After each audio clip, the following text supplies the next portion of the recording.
যাই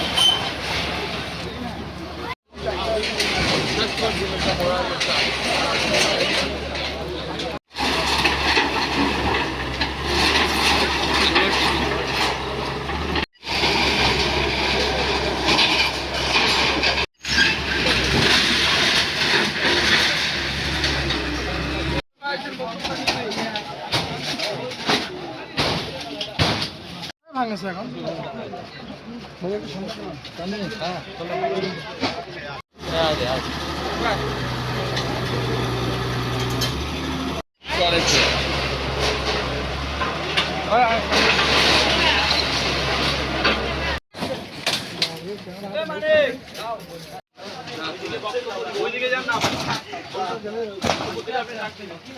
चल चल जाओ रिक्शा लेके चल जाओ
বাড়ি করে বসবাস করছিল। এই নিউজটি পাওয়ার সাথে সাথে এবং মাননীয় প্রধানমন্ত্রীর নির্দেশনা পাওয়ার সাপেক্ষে আমরা আজকে এই জলাশয়কে যে ঘরবাড়িগুলো পড়েছিল সেই ঘরবাড়িগুলোকে উচ্ছেদ করে জলাশয়ে রূপান্তরিত করার জন্য আমাদের যাবতীয় পদক্ষেপ আমরা গ্রহণ করছি এবং রেলওয়ের যে অবৈধভাবে যারা ভূমি দখল করে আছে সেই সকল অবৈধ দখলদারদের বিরুদ্ধে আমাদের এই অভিযান অব্যাহত থাকবে। আচ্ছা, এই শুধু এই জলাশয় নাকি সৈয়দপুরে আরও জলাশয় এরকম ভরাট হয়ে আছে, আমরা মানে এর আগে নিউজও হয়েছে, সেগুলো বিষয়ে আপনারা কিছু করবেন কিনা? না, এই গোলাহাটেরটাই নিয়ে নিউজ হয়েছিল, সেই নিউজটি আমাদের গোচরীভূত হওয়ায় আমরা সেখানে অভিযান চালালাম। যদি কোথাও আমাদের অন্য কোথাও যদি এরকম জলাশয় আমরা ভরাট পাই সেখানেও আমাদের এই অভিযান অব্যাহত থাকবে। হ্যাঁ, ওনার সাথে আরেকটু অ্যাড করি বিষয়টা আছে। আপনি জানেন যে সৈয়দপুর রেলের শহর এবং ব্রিটিশ আমলে কিন্তু ওয়াটার রিজার্ভার তৈরি করা হয়েছিল, যেটা আছে জলাধার, অর্থাৎ বিশেষ করে অগ্নি নির্বাপনের জন্য কিন্তু এই জলাধারগুলো কিন্তু তৈরি করা হয়েছিল। আছে কিছু অক্ষত আছে, হাতে গোনা 4-5টা আছে, কিন্তু বেশিরভাগই কিন্তু দখল হয়ে গেছে এবং ওখানে স্থাপনা হয়ে গেছে। সেই ব্যাপারে আপনাদের কোনো পরিকল্পনা আছে নাকি? সেই ব্যাপারেও আমাদের পরিকল্পনা আছে, যে সমস্ত জলাধার এবং জলাশয় রয়েছে সেগুলো আমরা উচ্ছেদ করব পর্যায়ক্রমে। আচ্ছা, এগুলো তো শুধু জলাশয়ের ব্যাপার গেল। আপনি নিশ্চয়ই আপনার নলেজে আছে যে সৈয়দপুরে বেশিরভাগ রেলের জায়গা হওয়ায় প্রচুর পরিমাণে অবৈধ অনেক বড় বড় বিল্ডিং হয়েছে, প্রচুর ব্যবসায়ীরা এবং রেল লাইনের দুই পাশে দোতলা 3তলা পর্যন্ত করে ফেলেছে। তো সেগুলো নিয়ে আপনাদের পরিকল্পনা কি? আপনারা কবে নাগাদ আমরা এই জায়গাগুলো ফাঁকা দেখতে পাবো? আমরা রেলওয়ে থেকে আমাদের বিভিন্নভাবে কৃষি বাণিজ্যিক বিভিন্নভাবে আমরা লিজ বা ইজারা দিয়ে থাকি, তবে কোথাও কোনোভাবেই দোতলা করার কোনো সুযোগ নেই। সেটি টিনশেড বিল্ডিং আমাদের ইজারা নিয়ে সেটি ব্যবসায়ীরা ব্যবসা করতে পারে, তবে কোথাও যদি 2তলা 3তলা বিল্ডিং থাকে সেই ক্ষেত্রে আমরা অতি দ্রুত আইনানুগ ব্যবস্থা গ্রহণ করব। মানে সেটা কবে? এই মানে আমি কেন কোশ্চেন করছি ভাইয়া, মানে গত 20 বছর ধরে এই কথাগুলো আমরা শুনে আসছি, কিন্তু দোতলা 3তলা হয়ে যাচ্ছে, 3তলা 5তলা হয়ে যাচ্ছে। আপনি এই ক্ষেত্রে আমাদের স্পেসিফিক এটা দেন, নলেজ দেন, যেমন এই স্পেসিফিক আপনারা এই ক্ষেত্রে আমি কৃতজ্ঞতা জানাই যে সাংবাদিক ভাইদের, যে তারা এই গুলাহাট নিয়ে নিউজ করেছিল দেখেই সেটা আমাদের সকলের দৃষ্টিগোচরীভূত হয়েছে এবং মাননীয় প্রধানমন্ত্রীও দৃষ্টিগোচরীভূত হয়েছে, এবং সেই প্রেক্ষিতে কিন্তু আমরা তাৎক্ষণিকভাবে ব্যবস্থা নিয়েছি। এরকম যদি কোথাও কোনো ব্যবস্থা তথ্য পাওয়া যায় সেই ক্ষেত্রে আমরা তাৎক্ষণিকভাবে ব্যবস্থা নেব।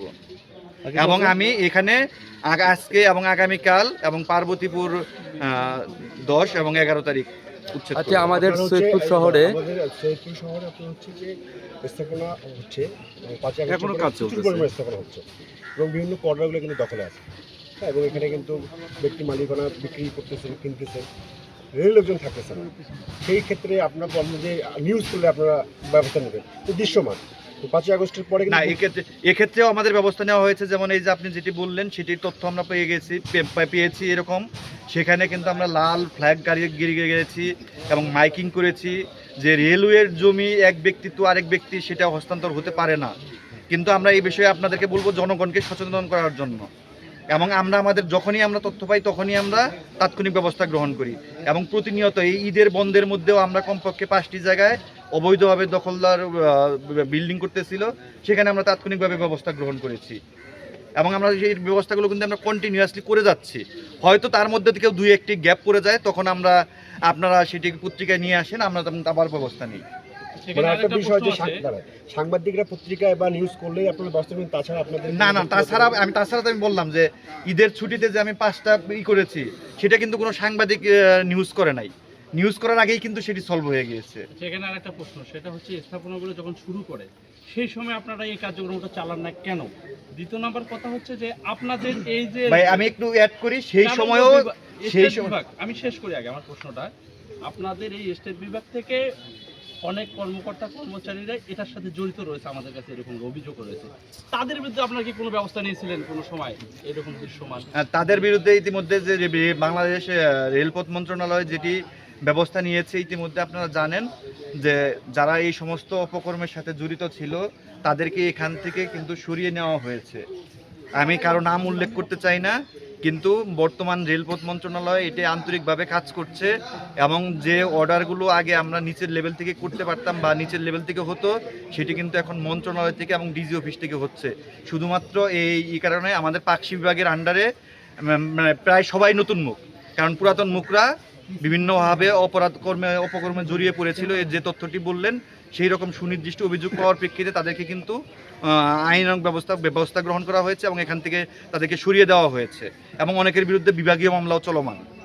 আচ্ছা, আপনার হবে অভিযান আগামীকাল সৈয়দপুরে? আজকে এখন এটার পরে হবে আমাদের হচ্ছে কোয়ার্টারে কিছু অবৈধ দখলদার আছে, সেটি হবে আগামীকালকেরটা আমি পরে জানিয়ে দিব আর কি। আচ্ছা, আরেকটা প্রশ্ন। আমি বিভাগীয় ভূসম্পত্তি কর্মকর্তা ও নির্বাহী ম্যাজিস্ট্রেট পাকশি মোহাম্মদ শফিকুল ইসলাম। পাকশি ডিআরএম এর আপনার সৈয়দপুর রেল লাইনের ধারে অনেকগুলো খাম্বা লাগিয়েছে। এই খাম্বাকে কেন্দ্র করে অনেক দোকানদার ওখানে কিন্তু দোকান ঘর বানিয়ে রেখেছে। আপনাদের ধারে 2 পাশ দিয়ে আপনারা একটা ব্যারিকেড দিয়েছেন, এটার কথাই বলছি। ওই সীমানা দেওয়া হয়েছে। সেগুলো আবার দখল হয়ে গেছে। সীমানার ভিতরে না বাইরে? সীমানার ভিতরে। বাইরে দুই জায়গায় আপনার কেনা বেচা সহ আপনার স্থাপনা হচ্ছে। আচ্ছা, সেটা আমি ভাড়া দেওয়া দেখবো। হয়। সেটা আমি দেখবো। আপনার অবগতির জন্য কোশ্চেন শেষ না? হ্যাঁ। আপনার অবগতির জন্য আপনি শুধু এই ঘন্টি থেকে ওই ঘন্টি পর্যন্ত রেল লাইন দিয়ে হেঁটে যাবেন আর দুই পাশে তাকাবেন, আপনার পুরো সিনারিও ক্লিয়ার হয়ে যাবে। এবং এত ফোর্স নিয়ে না, আপনারা মানে পার্সোনালি হেঁটে যাবেন। হ্যাঁ। আর একটু সাধারণ মানুষকে জিজ্ঞেস করেন যে এখানে কোন কোন ইয়া আছে, আমাদের নিউজ করা লাগবে না, আপনার জানা লাগবে না, আপনি নিজেই সব জেনে যাবেন। আমি কিন্তু এই জন্য বলি officially জানালাম। যে ধরেন এটা হচ্ছে ছাকনির কয়েকটা ধাপ, আমরা যেগুলো বন্ধ করে দিচ্ছি সেইগুলো কিন্তু আপনারা দেখতেছেনও না, আপনাদের কাছে আসতেছেও না। যেগুলো আমরা পদক্ষেপ নিয়ে নিচ্ছি, যেগুলো এরকম পদক্ষেপ না নিতে নিতে 2-4টা বের হয়ে যায়, সেই 2-4টা কিন্তু আপনারা নিউজ আর করতেছেন। পাঁচ মাথায় দাঁড়ালেই দেখতে পাবেন চারপাশে বড় চোখ বড় বুলালে building। যে কোথায় কোথায় আপনাদের জায়গা আর কোথায় কোথায় বিল্ডিং হচ্ছে। সেগুলো তো আর মানে আপনাদের বলার কিছু নেই, আপনারা জানেন এগুলো। আরেকটা হচ্ছে কোথাও যে ব্রিজ ওয়ার্কশপের পাশে কিন্তু এরকম একটা বড় জলাশয় আছে, ওটা ভরাট হয়ে গেছে। সেতু কারখানা যেটা, হ্যাঁ, এবং ওটা নিয়ে এই যে এই ভাই নিউজ করেছে। সেতু কারখানা। হ্যাঁ, সেতু ঠিক আছে, আমি কারখানা আজকে